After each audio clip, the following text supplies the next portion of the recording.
Hello students, welcome back to Elite Tutors. चलिए इस वीडियो में हम कंटिन्यू करने वाले हैं चैप्टर नंबर 1 सिमिलैरिटी का एक्टिविटी क्वेश्चंस। और इसमें जो सबसे पहले जो क्वेश्चन लेने वाले हैं वो ये क्वेश्चन है जो आपके टेक्स्ट बुक में है, जो आप फाइंड भी कर सकते हो। थोड़ा सा नॉइज़ का प्रॉब्लम रहेगा स्टूडेंट्स, बैकग्राउंड का थोड़ा माइक ख़राब चल रहा है, उसके लिए सॉरी। तो चलिए देखते हैं, ये क्वेश्चन है पूरा स्क्रीन पर जो आप देख रहे हो। चलिए इसको थोड़ा सा अरेंज कर लेते हैं इस तरीके से और फिर इसको समझते हैं, क्वेश्चन को फिर सॉल्व करेंगे। देखिए क्या लिखा है कि इन द फिगर 1.44, मतलब इस फिगर में x is any point in the interior of triangle. आप देख रहे हो कि एक x ऐसा कोई पॉइंट है जो ट्राइंगल के अंदर है, ये वाले ट्राइंगल की बात हो रही है। तो पॉइंट x इज़ यहाँ पे कि x is any point in the interior of triangle. x कोई भी ऐसा पॉइंट है जो ट्राइंगल के अंदर है, बस इतना समझना है। फिर आगे बोला कि point x is joint to vertices of triangle. फिर ये जो पॉइंट x है, इस ट्राइंगल का जो 3 वर्टेक्स है, उन तीनों वर्टेसेस को ज्वाइन किया है। x को d से ज्वाइन कर दिया है, x को e से ज्वाइन कर दिया है और x को f से ज्वाइन कर दिया है। फिर आगे बोला कि segment PQ is parallel to DE। फिर ये जो PQ आप देख रहे हो ये DE को पैरेलल है, ये दिया है आपको। Segment QR is parallel to EF। Segment QR जो है वो EF को पैरेलल है। और फिर आपसे बोला कि फिल इन द ब्लैंक्स। तो आपको ये जो ब्लैंक्स, आपको जो ये बॉक्सेस दिख रहे हैं, आप उसको फिल करिए टू प्रूव, सो दैट आप ये प्रूव कर सको कि PR is parallel to DF। PR is parallel to DF मतलब प्रूव की अगर बात करेंगे तो आपको ये प्रूव करना है कि PR जो है वो DF को पैरेलल है, PR जो है वो DF को पैरेलल है। अब देखिए PR जो है वो DF को अगर पैरेलल होगा, या अगर आपको ये प्रूव करना है कि PR is parallel to DF, जैसे यहाँ पे आप देख रहे हो, तो चलिए प्रूव करना है आपको कि PR is parallel to DF। तो अगर आपको PR DF को पैरेलल प्रूव करना है स्टूडेंट्स, तो आप ध्यान में रखिए कि ये जो ट्राइंगल आप देख रहे हो, इस ट्राइंगल में अगर आपने ये प्रूव कर दिया कि XP अपॉन PD और is equal to XR upon RF, अगर ये चीज़ आपने प्रूव कर दिया, जैसे यहाँ पे वापस लिख रहा हूँ कि XP अपॉन PD, ये चीज़ अगर आपने प्रूव कर दिया कि इक्वल है XR अपॉन RF, अगर ये चीज़ आपने प्रूव किया कि इस ट्राइंगल के अंदर ये अपॉन ये और ये अपॉन ये इक्वल है, तो by converse of basic proportionality theorem ये अपने आप इसको पैरेलल हो जाएगा। ये आप लेसन पढ़े रहोगे तब आपको समझेगा स्टूडेंट्स, और लेसन पढ़ने के बाद ये एक्टिविटी करा रहा हूँ मैं, ये आपको समझना है। तो फाइनली समझिए, आपको लास्ट में बस ये प्रूव करना है कि XP upon PD is equal to XR upon RF। चलिए इसको अच्छे से लिख लेते हैं। तो चलिए शुरू करते हैं। तो सबसे पहले देखिए कि आपको प्रूफ में क्या लिखा है कि इन ट्राइंगल XDE, तो ये है ट्राइंगल XDE आप देख रहे हो, PQ is parallel to DE। PQ जो है, PQ ये DE को पैरेलल है। तो इसका रीज़न आप क्या लिखोगे? इसका रीज़न आप गिवन लिखोगे। क्यों गिवन लिख रहे हो स्टूडेंट्स? क्योंकि यहाँ पे आपको ऑलरेडी दिया है कि PQ is parallel to DE, PQ is parallel to DE। तो यहाँ पे पहला जो फिल इन द ब्लैंक्स है या फिल इन द बॉक्स है, वहाँ पे आपको गिवन लिखना है। फिर उसके बाद क्या हो रहा है देखिए, उसके बाद आपको लिखा है कि XP upon dash is equal to dash upon QE, और आपको इक्वेशन 1 करने के बाद आपको रीजन दिया है बेसिक प्रोपोर्शनैलिटी थ्योरम। तो आपने बेसिक प्रोपोर्शनैलिटी थ्योरम पढ़ा है स्टूडेंट्स कि अगर कोई ट्राइंगल है, जैसे ये ट्राइंगल यहाँ पे लिया जा रहा है, और अगर इस ट्राइंगल के अंदर ये और ये पैरेलल है जो आप यहाँ पे देख चुके हो, तो होगा क्या स्टूडेंट्स? तो ये होगा कि XP upon PD is equal to XQ upon QE। तो XP अपॉन PD ये अपने आप इक्वल हो जाएगा XQ अपॉन QE को, अगर किसी ट्राइंगल में कोई एक लाइन पहले से पैरेलल दिया है तब। यहाँ पे देखिए आपको पैरेलल प्रूव करना है, दिया नहीं स्टूडेंट्स, और इसीलिए वो कन्वर्स है। तो बेसिक प्रोपोर्शनैलिटी थ्योरम में क्या होता है कि ट्राइंगल होता है और उसमें एक ऐसा सेगमेंट होता है जो किसी एक साइड को पैरेलल होता है, तो अपने को मिल जाता है XP अपॉन PD और XQ अपॉन QE, जिसमें से XP आप देख रहे हो यहाँ पे लिखा है, तो XP लिखा है तो PD नहीं लिखा है, तो यहाँ पे आ जाएगा PD या DP समझिए। और इस तरफ XQ अपॉन QE रहेगा, जहाँ पे QE आप यहाँ पे देख रहे हो लिखा है, और यहाँ पे आ जाएगा XQ, क्योंकि QE लिखा है XQ बाकी, तो यहाँ पे आ जाएगा XQ। ये DP जो लिखा है ना स्टूडेंट्स को PD लिख देते हैं, क्योंकि यहाँ पे हम लोग को PD प्रूव करना है, तो इसको PD लिख देते हैं। तो चलिए अभी आपका ये 2 बॉक्स फिल हो गया। अब यहाँ पे चलते हैं। तो यहाँ पे देखिए इन ट्राइंगल XEF, तो XEF ट्राइंगल अगर आप देख रहे हो तो ये है आपका ट्राइंगल XEF, और इसमें क्या बोला कि QR is parallel to EF। तो ये है QR और ये है EF, और ये दोनों पैरेलल है, और ये दोनों भी जो पैरेलल है ये यहाँ पे दिया हुआ है, देखिए स्टूडेंट्स, इसलिए हमने यहाँ पे गिवन लिख दिया, क्योंकि यहाँ पे दिया हुआ है कि Q R is parallel to E F, और इसीलिए जैसा इसका गिवन था वैसे इसका भी क्या हो जाएगा, गिवन हो जाएगा। तो अब इस पे क्या मिलेगा फॉर्मूला स्टूडेंट, जैसे यहाँ पे आपने फॉर्मूला ये अपॉन ये और ये अपॉन ये किया था क्योंकि ये दोनों पैरेलल था। तो अब ये ट्राइंगल के अंदर अगर ये दोनों पैरेलल है तो आपको फॉर्मूला क्या मिलेगा, आपको मिलेगा X Q upon Q E which is equal to X R upon R F, और उसका रीजन रहेगा जैसे इसका रीजन था बेसिक प्रोपोर्शनैलिटी थ्योरम, इसका भी रहेगा। तो यहाँ पे आ जाएगा एक्स क्यू और यहाँ पे आ जाएगा क्यू ई और यहाँ पे रहेगा एक्स आर और यहाँ पे रहेगा आर एफ, और इसका रीजन रहेगा सेम बेसिक प्रोपोर्शनैलिटी थ्योरम, जो आपको एक बॉक्स के अंदर करना है स्टूडेंट्स। फिर उसके बाद देखिए कि यहाँ पे फ्रॉम 1 and 2 आपको बोला कि 1 और 2 के रिजल्ट से आपको क्या मिलेगा। तो 1 यहाँ पे है और 2 यहाँ पे है, और 1 में आपने बोला है कि एक्स पी और अपॉन पी डी ये एक्स क्यू और एक्स क्यू अपॉन क्यू ई के इक्वल में है, और यहाँ पे आपने बोला 2 के अंदर कि एक्स क्यू अपॉन क्यू ई, जो ये देख रहे हो आप, यही चीज़ यहाँ पे दिख रहा है, वो इक्वल है X R upon R F. तो फिर से बता रहा हूँ कि X P upon P D जिसको इक्वल है वही चीज़ यहाँ पे भी है और वो इसको इक्वल है। तो ये दोनों अगर इक्वल है तो ये दोनों भी इक्वल हो जाएगा, इसका राइट साइड और इसका लेफ्ट साइड का वैल्यू सेम है। तो X P upon P D from 1 and X R upon R F from 2 ये दोनों इक्वल हो जाएगा। तो यहाँ पे आप लिखोगे एक्स पी और यहाँ पे आप लिखोगे P D, X P upon P D, और ये इक्वल हो जाएगा X R upon R F. तो ये जो चार चीज़ आप देख रहे हो यही चीज़ आपको प्रूव करना था कि X P upon P D ये इक्वल हो जाना चाहिए X R upon R F. और जब किसी ट्राइंगल के अंदर ये रेशियो इक्वल होता है, जैसे इस ट्राइंगल के अंदर अगर ये अपॉन ये और ये अपॉन ये इक्वल है, तो भाई converse of basic proportionality theorem ये अपने आप इक्वल हो जाएगा। और इसीलिए यहाँ पे डायरेक्ट लिखा कि therefore segment P R is parallel to segment D E, और उसका रीजन है converse of basic proportionality theorem. तो बस इतना करना था स्टूडेंट्स। चलिए इसके बाद का जो सेकेंड एक्टिविटी है वो ये है, आपके टेक्स्ट बुक में ही है। यहाँ पे क्या बोला कि in the adjoining figure B P is perpendicular to A C. तो बी पी ये जो लाइन है ये ए सी के ऊपर 90 डिग्री बना रहा है, उसका ये मतलब है। और C Q is perpendicular to A B, और सी क्यू जो है वो ए बी के ऊपर 90 डिग्री बना रहा है। फिर आपसे बोला कि ए डैश पी डैश सी, मतलब ए पी सी ये तीनों पॉइंट्स कोलिनियर है, एक लाइन में आ रहे हैं, और ए डैश क्यू डैश बी है, ए क्यू बी ये तीनों पॉइंट्स भी एक लाइन में आ रहे हैं। फिर आपसे बोला कि देन प्रूव करिए कि triangle A P B and triangle A Q C are similar.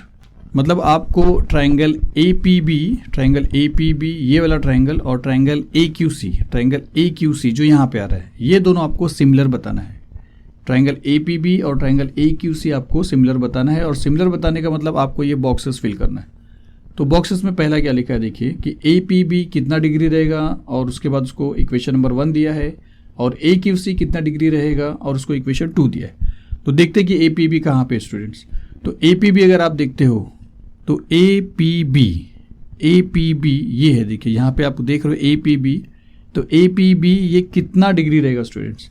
तो ए पी बी के इस बाजू में बी पी सी है जो लीनियर पेयर फॉर्म कर रहा है, ये एंगल प्लस ये एंगल, या ऐसा समझिए कि अगर इस तरफ वाला 90 डिग्री है तो ये वाला एंगल भी क्या हो जाएगा, 90 डिग्री हो जाएगा। और अगर ये 90 हो रहा है तो ए पी बी आपको 90 मिल रहा है, और ए पी बी 90 मिल रहा है तो आप यहाँ पे लिख सकते हो 90 डिग्री।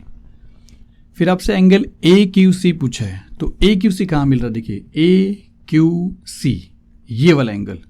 तो इसके जस्ट पीछे वाला एंगल भी तो 90 जैसा यहाँ पे था, तो ये भी क्या हो जाएगा, 90 हो जाएगा। तो ए क्यू सी एंगल भी आपको 90 मिला, तो यहाँ पे आप लिख सकते हो 90। अब ए पी बी 90 है, ए क्यू सी 90 है, ए पी बी को आपने 1 किया 90 बता के, ए क्यू सी को 2 किया है 90 बता के।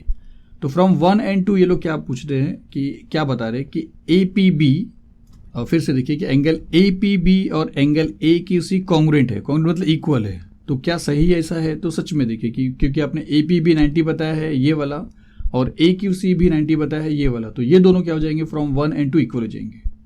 तो अब आपके पास क्या है, एक इस ट्राइंगल के अंदर angle A P B equal है और इस ट्राइंगल के अंदर angle A Q C equal है, ये आपने बताया। फिर उसके बाद उन लोग ने क्या बोला कि एंगल पी ए बी और एंगल क्यू ए सी भी कॉन्ग्रुएंट है, और आप रीजन बताइए। तो पी ए बी कहाँ पे स्टूडेंट्स, अब अगर आप देखोगे तो पी ए बी इस ट्राइंगल के अंदर आएगा। देखिए पी ए बी ये वाले ट्राइंगल के अंदर एंगल पी ए बी आपके लिए ये है एंगल पी ए बी, ये वाला एंगल। देखिए ये ट्राइंगल के अंदर ये वाला जो एंगल है पी ए बी ये कॉन्ग्रुएंट है क्यू ए सी को तो कैसे कॉन्ग्रुएंट है। तो ये ट्राइंगल, ये एंगल आप याद रखिए कि क्योंकि पी ए बी का मतलब ये एंगल हो रहा है और ये एंगल क्यू ए सी को किस तरीके से कॉन्ग्रुएंट है ये आपको देखना है। तो इस ट्राइंगल में अगर हम आएंगे, इसको हटा के अगर ये ट्राइंगल में आते हैं और क्यू ए सी देखते हैं तो क्यू ए सी आपका ये है, क्यू ए सी ये ट्राइंगल है, देखिए क्यू ए सी। तो ये भी तो वही ट्राइंगल एंगल हो रहा है ना, ये एंगल क्यू ए सी और इसके पहले जो पी ए बी था, दोनों सेम ही एंगल स्टूडेंट्स। ये एंगल और ये एंगल दोनों वन एंड द सेम है और इसीलिए वो दोनों एक दूसरे को इक्वल है क्योंकि दोनों वही एंगल है विद डिफरेंट नेम है। तो उसको हम बोलते हैं कॉमन एंगल। तो हम यहाँ पे रीजन लिखेंगे कि कॉमन एंगल यहाँ पे। तो अब देखिए कि ये एंगल, अब देखिए दोनों ट्राइंगल के अंदर दो दो एंगल आपने बता दिया। ट्राइंगल ए पी बी और ट्राइंगल ए क्यू सी के अंदर एक एंगल आपने बताया दोनों की 90-90 है और एक दो एंगल आपने पेयर बताया कि दोनों भी कॉमन एंगल है। तो अगर दो एंगल आप बता देते हो किसी ट्राइंगल के अंदर सेम सेम है, इक्वल इक्वल है, तो वो दोनों ट्राइंगल अपने आप सिमिलर होते हैं और उनका टेस्ट का जो नाम है वो ए टेस्ट है। और ये सब मैंने एक्सप्लेन किया स्टूडेंट्स वीडियो में, तो आप वहाँ से समझ भी सकते हो। तो चलिए अब दूसरा इसके बाद का एक्टिविटी देखते हैं। तो इसके अंदर क्या लिखा कि if triangle A B C is similar to triangle P Q R. अब दो ट्राइंगल आपको सिमिलर दिया है और बोला है कि A B is to P Q का वैल्यू 2:3 है, then fill in the blanks. तो आप जानते हो कि जब दो ट्राइंगल सिमिलर होता है तो उनके एरिया का जो रेशियो होता है उनके साइड के स्क्वायर के रेशियो के इक्वल में होता है। जैसे यहाँ पे ए बी के साथ पी क्यू है तो A B square upon P Q square आएगा। अगर यहाँ पे बी सी लिखा रहता बी सी स्क्वायर तो यहाँ पे क्यू आर स्क्वायर रहता था, और अगर यहाँ पे ए सी स्क्वायर लिखा रहता तो यहाँ पे पी आर स्क्वायर रहता था। ऐसा तीन साइड का रेशियो इक्वल होता है। तो अगर यहाँ पे ए बी स्क्वायर है तो यहाँ पे क्या आ जाएगा, यहाँ पे आ जाएगा पी क्यू स्क्वायर। तो यहाँ पे आपको पी क्यू स्क्वायर लिखना है। फिर A B upon P Q का वैल्यू आप यहाँ पे देख रहे हो 2:3 है। तो A B square upon P Q square क्या हो जाएगा, A B upon P Q 2/3 है तो A B square upon P Q square 2 square upon 3 square हो जाएगा। और 2 का स्क्वायर 2 2 4 हो जाएगा और 3 का स्क्वायर 3 3 9 हो जाएगा। और ये उसका आंसर है, इसमें कुछ भी एक्स्ट्रा नहीं स्टूडेंट्स। तो चलिए अब थर्ड क्वेश्चन देखते हैं यहाँ के लिए कि इसमें क्या लिखा कि if triangle A B C is similar to triangle P Q R. तो फिर से आपको दो ट्राइंगल सिमिलर दिया है और area of triangle A B C आपको दिया है कि 80 है और area of triangle P Q R दूसरा वाला जो है वो आपको दिया है 125 और बोला कि आपको ब्लैंक्स फिल करना है। तो पहले आपको लिखा है कि area of triangle A B C upon area of triangle क्या इज इक्वल टू 80 अपॉन 125। तो area of triangle A B C correspond कर रहा है 80 को और area of triangle dash correspond करेगा 125 को। तो उसकी जगह पे आएगा पी क्यू आर, तो यहाँ पे आ जाएगा पी क्यू आर। फिर उसके बाद क्या लिखा स्टूडेंट्स, डायरेक्टली आपको बोला है कि फिर A B upon P Q का वैल्यू क्या आएगा वो बताइए। तो मैं आपको बता रहा हूँ कि हमने ये लेसन अगर पढ़ा है तो आपको जल्दी समझ में आएगा और वही उम्मीद कर रहा हूँ मैं कि आपने पढ़ा है स्टूडेंट्स। तो अगर दो ट्राइंगल सिमिलर होता है, जैसे इस केस के लिए अगर यहाँ पे मैं लिखूँ कि area of triangle A B C, यहाँ पे लिख रहा हूँ कि area of triangle A B C upon area of triangle P Q R. तो जब दो ट्राइंगल सिमिलर होता है तो उनके एरिया का रेशियो जो है उनके साइड के स्क्वायर के रेशियो के इक्वल में होता है। और साइड में यहाँ पे A B upon P Q पूछा है, A B upon P Q पूछा है, B C upon Q R भी पूछ सकते थे, वो A C upon P R भी पूछ सकते थे। तो जो पूछा है उसके हिसाब से लिखेंगे। जैसे यहाँ पे ए बी स्क्वायर था तो यहाँ पे भी सेम रहेगा। अगर ए बी है तो आपको मिलेगा A B square upon P Q square. फिर देखिए ये आपने फॉर्मूला लिखा क्या देख के, ये देख के कि दो ट्राइंगल सिमिलर है। उसके बाद आप क्या कर सकते हो कि अगर area of triangle A B C upon area of triangle P Q R का वैल्यू 80 अपॉन 125 है तो इसके जगह पे आप लिख सकते हो 80 अपॉन 125। तो हम क्या करेंगे, अब इसको हटाएंगे और यहाँ पे लिखेंगे 80 अपॉन 125। तो यहाँ पे लिख देते हैं 80 और यहाँ पे लिख देते हैं 125 क्योंकि इनका वैल्यू था वो। अब उसके बाद आपको A B upon P Q चाहिए। तो ये ए बी का स्क्वायर हटाना है, पी क्यू का स्क्वायर भी हटाना है। तो इसका भी स्क्वायर हटना चाहिए, इसका भी स्क्वायर हटना चाहिए। पर 80 किसी का स्क्वायर नहीं है और 125 किसी का स्क्वायर नहीं है। और उससे पहले देखिए अगर इसके आगे 0 है और इसके आगे 5 है तो ये 5 के टेबल में जाने वाला है। और अगर ये कैंसिल होता तो आपको कैंसिल पहले करना पड़ेगा। तो चलिए इसको कैंसिल करते हैं। ये हो जाएगा 5 2 10, 2 बचता है, यहाँ पे रहेगा तो 25 बच जाएगा। तो 5 5 25 और ये हो जाएगा 5 1 5 और यहाँ पे बचेगा 3 और ये हो जाएगा 5 6 30। तो ऊपर 16 है और नीचे 25 है। तो यहाँ पे 16 और यहाँ पे 25 लिख लेते पहले। तो यहाँ पे लिखा 16 और यहाँ पे लिखा 25, सिंपलेस्ट फॉर्म किया। अभी भी ये जो वैल्यू मिला है ये A B upon P Q का वैल्यू नहीं है, ये A B square upon P Q के स्क्वायर का वैल्यू है। तो आपको इसका स्क्वायर हटाना है तो इसका स्क्वायर कब हटेगा, जब इसके स्क्वायर रूट को लोगे। तो 16 का मतलब क्या होता है 4 का स्क्वायर, और 25 का मतलब होता है 5 का स्क्वायर। तो हम क्या करेंगे, इसको 16 को 4 स्क्वायर लिखते हैं और 25 को 5 का स्क्वायर लिख देते हैं। तो ये हो जाएगा 4 का स्क्वायर और ये हो जाएगा 5 का स्क्वायर। अब स्क्वायर इस पे भी है, स्क्वायर इस पे भी है, स्क्वायर इस पे भी है, स्क्वायर इस पे भी है, और अब अगर आप स्क्वायर रूट लोगे तो सबका स्क्वायर चला जाएगा। तो इसका स्क्वायर गया तो ऐसा हो गया, फिर इसका स्क्वायर गया तो ऐसा हो गया, और फिर इसका स्क्वायर गया तो ऐसा हो गया, और लास्ट में इसका भी स्क्वायर गया। तो आप देख रहे हो ऐसा हो रहा है। तो अब आपको AB/PQ का वैल्यू 4/5 मिल रहा है, और वो आप यहाँ पे लिख सकते हो 4 और यहाँ पे लिख सकते हो 5। इस तरीके से आपको सॉल्व करना है। तो चलिए इस वीडियो में बस इतना ही, आगे फिर मिलेंगे एक्टिविटी के साथ में। Thank you very much.